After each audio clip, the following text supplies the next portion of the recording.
कोणाचा फोन होता मम्मी? अरे ती मीनाचा फोन होता, केव्हाची फोन करून राहिली. का?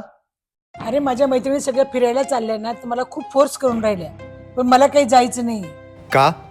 अरे मी जर गेली ना, तुम्ही सगळेजण वैतागून जाल. घरातलं सगळं कोण करेल? आरवीचा डान्स क्लास आहे, प्रणवचे कराटेचे क्लास आहे. अगं तू जा, फिरून ये. अरे मी जर गेली तर घरातलं काम कोण करेल? मम्मी, आम्हाला काही त्रास नाही होणार. उलट आमची एकदम मजाच मजा आहे. काय रे, मी तुम्हाला काय त्रास देते? तू जाशील ना, कोणी झिकझिक पण नाही करणार. उठ उठ उठ.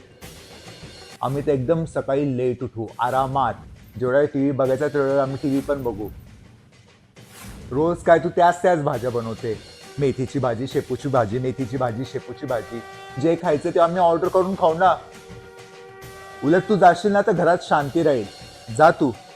जाते मी आता. जेव्हा मी जाईल ना 2 दिवस, 2 दिवसात तुमची अक्कल ठिकाणावर येऊन लागेल. अक्कल ठिकाणावरतीच आहे. तू जा ग मम्मी.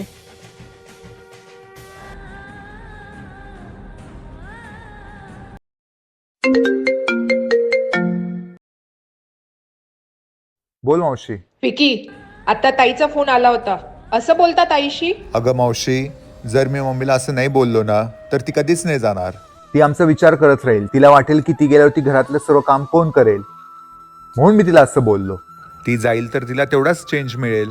ती नेहमी आमच्याच घराचा विचार करत असते, कधीच फिरायला जात नाही. जाऊ दे तिला, म्हणून मी तिला असं बोललो. आता बघ, ती बरोबर जाईल. बरोबर बोलला. Okay, bye. चल मीना, मी तुझ्या घराच्या खाली 15 मिनिटात येते. चालली मी. जेवढी मजा करायची तेवढी मजा करा. हो, करू आता आम्ही मजा. तुझ्या बिना काय मजा मम्मी. तू तर या घराची रोनक आहे. पण जर मी तुला बोललो नसतो तर तू गेली नसती.